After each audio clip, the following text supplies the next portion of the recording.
Magandang umaga mga kaibigan. So narito muli tayo sa ating channel para matuto ng mga kasaysayan ng tao. Ang paksa na ating pag-aaralan sa oras na ito mga kaibigan ay tungkol sa mga prehistoric humans at kung paano ba sila nabuhay noong araw. Ang mga prehistoric humans ay namuhay sa paraang simple at nakabatay sa kalikasan. Wala silang teknolohiya, organisadong pamahalaan, o mga nakasulat na kasaysayan. Kaya ang kanilang pamumuhay ay nakabatay sa pang-araw-araw nilang pangangailangan para mabuhay. Narito ang mga paraan kung paano sila namuhay ayon sa mga yugto ng panahon. Una, sa panahong Paleolitiko o Old Stone Age, ang pangaso at pangisda ang kanilang naging pangunahing pinagkukunan ng pagkain. Umasa sila sa paghuli ng hayop, pangongolekta ng mga prutas, mga bunga ng mga halamang ugat, at mga buto-buto ng mga halaman. Nagpalipat-lipat sila ng tirahan, depende sa lugar kung saan sila merong pagkain, at depende na rin sa uri ng panahon. Sa gamit naman, gumamit sila ng magaspang na mga kahoy, bato, at buto para gawing sandata at mga kasangkapan.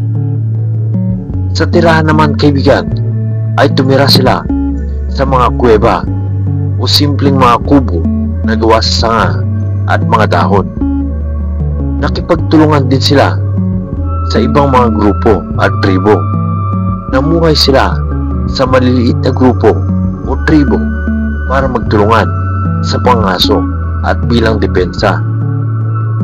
Kalawa, sa panahong Mesolitiko o Middle Stone Age, mas pinahusay nila ang kanilang mga kasangkapan at gamit. Gamit nila ang mas pinakinis na bato at mga panat palaso. Sa panahong ito, nagsimula na rin ang domestikasyon. Inalagaan ng mga tao ang mga hayop at ang ilang halaman. Mas matatag na rin ang kanilang mga tirahan. May pansamantalang pamayanan na rin sila na malapit sa tubig. Ikatlo, panahong Neolitiko o New Stone Age. Ang pagsasaka at paghahayupan ay kanilang natutunan. Nagsimula sila magtanim at mag-alaga ng mga hayop, kaya hindi masyadong nomadic ang kanilang buhay. Mayroon na rin silang permanenteng pamayanan. Nagtayo sila ng mga bahay mula sa putik, bato, at kahoy. Sa kalakalan naman ay nakipagpalitan sila ng mga sobrang ani o gamit sa ibang grupo. Umunlad din ang kultura nila. Gumawa sila ng mga palayok, hinabing tela, at nagsagawa ng mga ritual para sa relihiyon o paniniwala. Namuhay ang mga prehistoric humans kaibigan sa parang nakadepende sa likas na yaman, mula sa pangalap at pangaso hanggang sa pagbuo ng agrikultura at permanenteng tirahan. Unti-unti silang naging organisado, mas mahusay gumawa ng mga gamit, at nagsimula na bumuo ng kultura at mga paniniwala. So ito lang mga kaibigan ang ating video tungkol sa mga prehistoric humans at kung paano ba sila namuhay noong araw.